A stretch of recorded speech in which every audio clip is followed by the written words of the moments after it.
Olha aqui, pergunta para a Clara antes, olha aqui, ó. Como é o Lula pessoa, sem ser o presidente? Quando eu vi essa pergunta aqui da Ana Glória Lopes de Vasconcelos, eu pensei, vou perguntar para a Clara, ela já recebeu muitos elogios e muitos esporros? Enfim, uma maneira de perguntar, né? Como é que é esse relacionamento pessoal, ele e você, né? Enfim, você já é puxão de orelha, né? Como é que é isso? Você poderia falar um pouco disso. Posso, só que como está acabando o tempo, eu não quero esticar muito, Não, para queria falar isso não 2 tem horas. tempo. Para isso você pode falar. Ah, tá bom. Eu acho que em parte já falei um pouco, né, porque pela forma de trabalhar, tudo isso, pelo jeito que eu escolhi o que fazer lá, né, no Planalto e recusei a proposta dele, né, então já dá para ter uma pequena noção de como era o relacionamento. Então, o Lula e eu, a gente construiu uma amizade muito forte, quase que inteira baseada na relação de trabalho, né, de militância, de trabalho. Então, a gente tem uma proximidade, por exemplo, eu já contei coisas para o Lula que acho que eu não contei para muito poucas pessoas na minha vida sobre coisas pessoais, né? E eu já contei muito para ele, e ele também me contou algumas coisas que eu espero que ninguém fique me apertando para dizer quais são, porque são coisas pessoais, somos amigos, nós somos muito amigos. Onde que fica difícil quando a gente discute a questão feminina? Que o Lula, ele tem uma formação, nós dois somos da mesma geração. Ele é um pouco mais velho que eu, ele nasceu em 45, eu nasci em 48. Mas é a mesma geração, é uma geração pós-guerra, e é uma geração que, tanto no Nordeste, onde ele começou a ser criado, em São Paulo, onde ele continuou, como na minha formação, que eu sou filha de pais judeus poloneses que sofreram muito, sobreviveram à Segunda Guerra Mundial, né? Então, eram pessoas com concepções bastante, que hoje a gente julga assim, bastante atrasadas. Agora, os nossos pais, quem nos formou. Agora, cada um de nós é rebelde, né? Quer dizer, nós temos uma trajetória de rebeldia e que fez com que a gente se deparasse em conflitos grandes entre aquilo que foi a nossa formação, como é que nós fomos, cada um de nós formado, e o que o mundo foi colocando para a gente como opções, né? Então, eu pego a questão do feminismo, porque o Lula, evidentemente, foi formado naquela concepção, né, mais machista, né? Ele se formou, como eu também fui formada nessa concepção. O meu pai, que era muito querido, ele, por exemplo, ele não queria de jeito nenhum emprestar o carro dele, nem para mim, nem para minha irmã, né? Quer dizer, aquela noção de que a mulher não vai ser capaz, né? Esse tipo de que às vezes é chamado de micromachismo, ele está tão penetrado na sociedade brasileira, e tanto mais num ambiente como o Lula viveu, continua vivendo, mas viveu muito tempo, num ambiente predominantemente masculino. É aquelas piadas que tem pá, pará, papá. E onde a mulher ela é definida inicialmente pelo corpo, pela aparência, pelos seus dados físicos, né? Então, eu acho que ele faz um esforço enorme. O que eu acho muito bonito no Lula é que ele é capaz de, como chefe de Estado, ele foi capaz, e como líder político, ele foi capaz de separar os preconceitos dele com as medidas que ele teve que adotar como presidente. Sim. Então, por mais que ele tenha dificuldade de lidar com com essas questões todas, ele fez coisas que ninguém fez, né, como presidente da República. Ele pega a questão do aborto, né? A questão do aborto foi um martírio para ele, desde a primeira eleição, permanentemente, quando o Collor colocou a ex-namorada dele, falando que ele gostaria de ter feito um aborto e tal. Desde então, todas as eleições foi um martírio e continua sendo agora também, né, com esse governo que está aí, que não entende nada de nada. Mas olha que legal, o Lula como pessoa, isso ele formulou um dia e ele, até hoje, ele fala a mesma coisa, eu admiro isso nele. Ele diz o seguinte, ele, né, pessoalmente, ele acha que não deve haver aborto, não deve ser feito aborto. Mas como político, como chefe de Estado, de governo, ele entende que o aborto é uma questão de saúde pública, e assim que deve ser tratado, portanto, o que está em primeiro lugar é a saúde da mulher, e ela que decide o que faz com sua vida. Eu acho isso um salto muito importante e difícil para um homem da idade dele, com a formação dele, ser dado.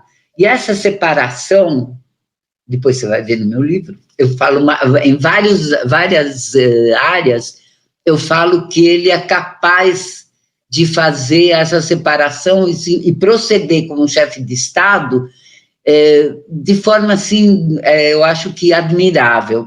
Para voltar para a pergunta que você fez, então, quando se trata da questão da mulher, a gente teve, né, porque agora só às vezes por Zoom, né, mas a gente teve os maiores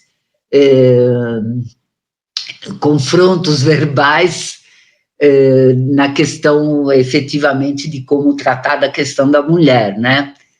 E às vezes ele é tão malandro, ele é tão sacana, que às vezes ele faz de propósito para me provocar, porque ele sabe que eu vou ficar brava com algumas coisas. É assim, agora o resto, Alberto, o resto é assim, tudo que tem que discutir, tem que discutir. O que eu tenho para falar, eu tenho para falar, eu não devo nada para ninguém, né, para ninguém. Então, eu, quando assessorei o Lula como assessora, e mesmo agora como amiga, eu falo com ele e falo o que eu tenho que falar. Eu falo o que eu tenho que falar. Ele pode não gostar. Então, sempre, quando eu falo o que eu tenho que falar, eu falo, vou lá e falo com ele. Clara, quando ele não gosta, você percebe que ele não gostou, ele fala, fica claro, como é que é isso? Depende do assunto, viu, Alberto? Por exemplo, quando ele... Tem umas coisas que eu demorei muito tempo para entender, para sacar, né?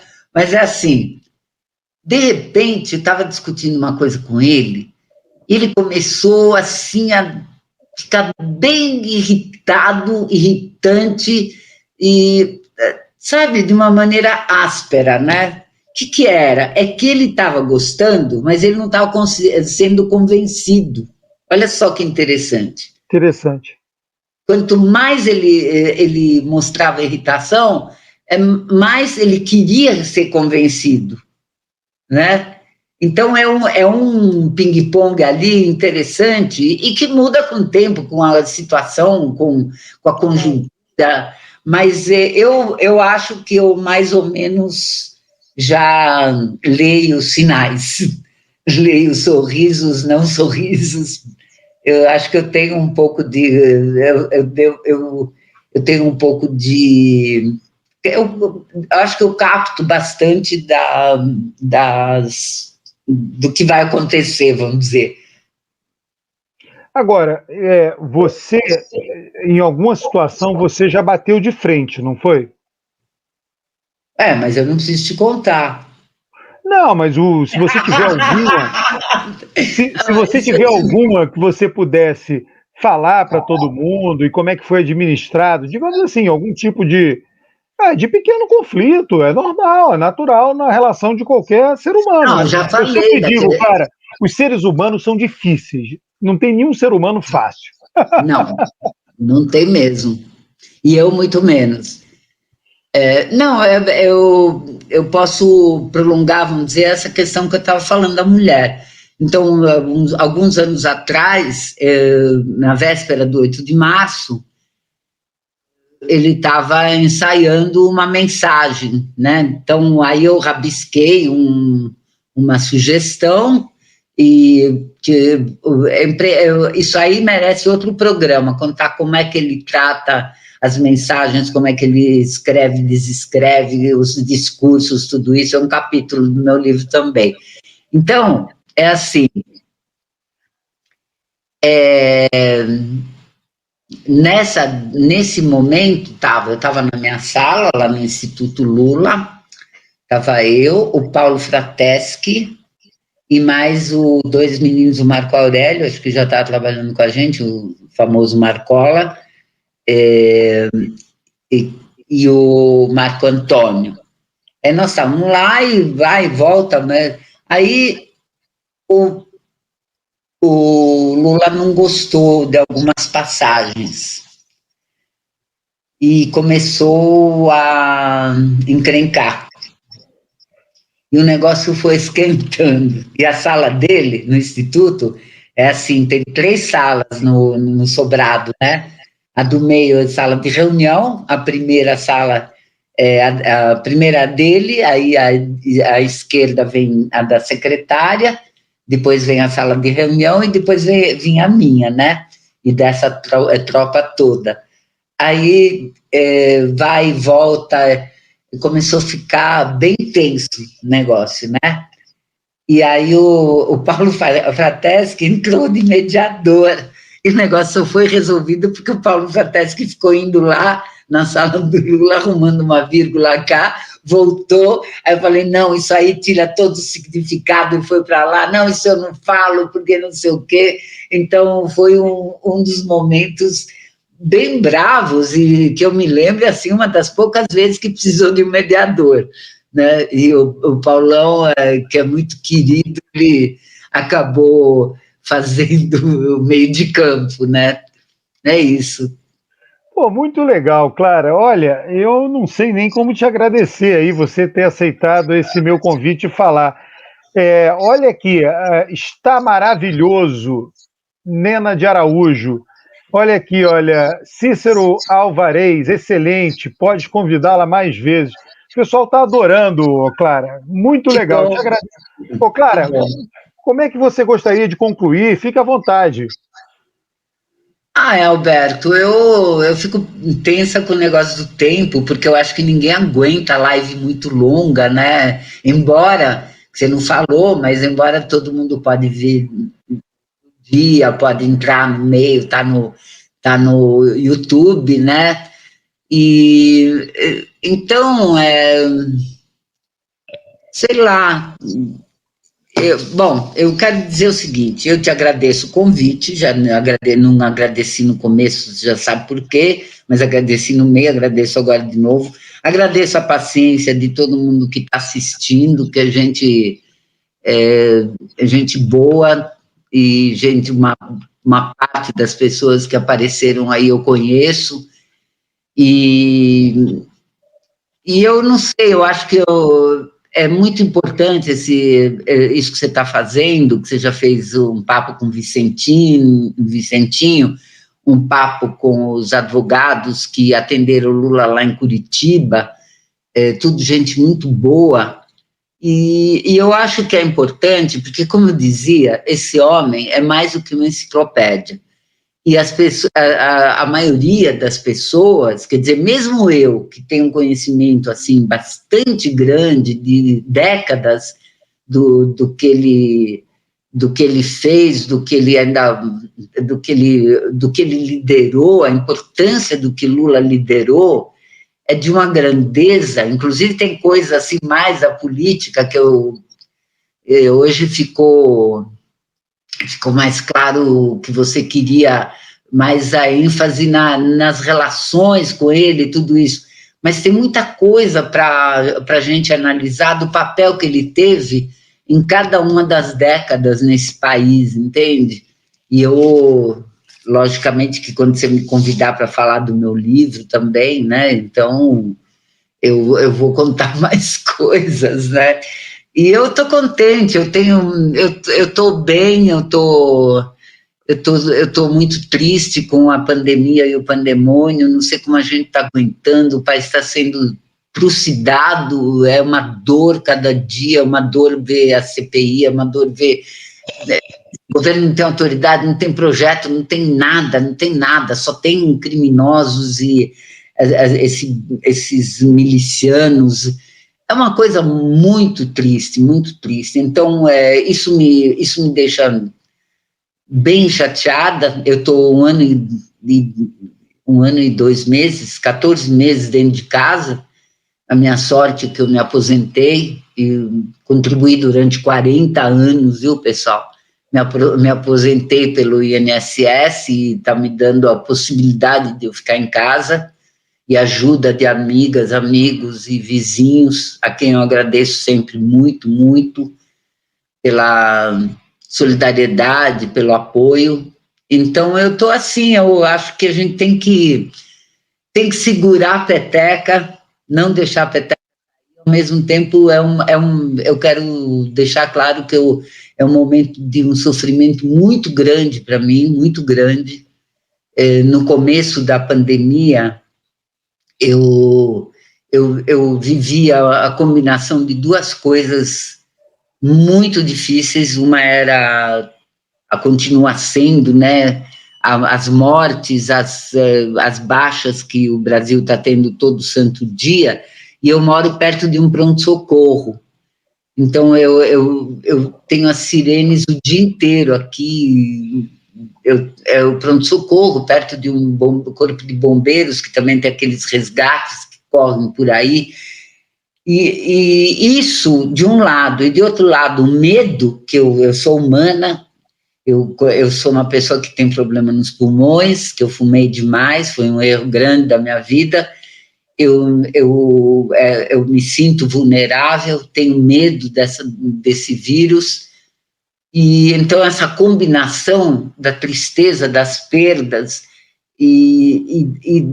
do medo pessoal me deixou muito, muito, muito tensa, muito triste por um bom tempo, e eu acho que eu estou conseguindo superar de alguma maneira, trabalhando, então eu acho que as lives, no fim das contas, quando eu tenho oportunidade, quando eu sou convidada para um papo desses, eu me sinto primeiro bem, porque eu acho que eu passo informações que muita gente não tem, não conhece, e que talvez conheceu e já esqueceu também, porque eu tô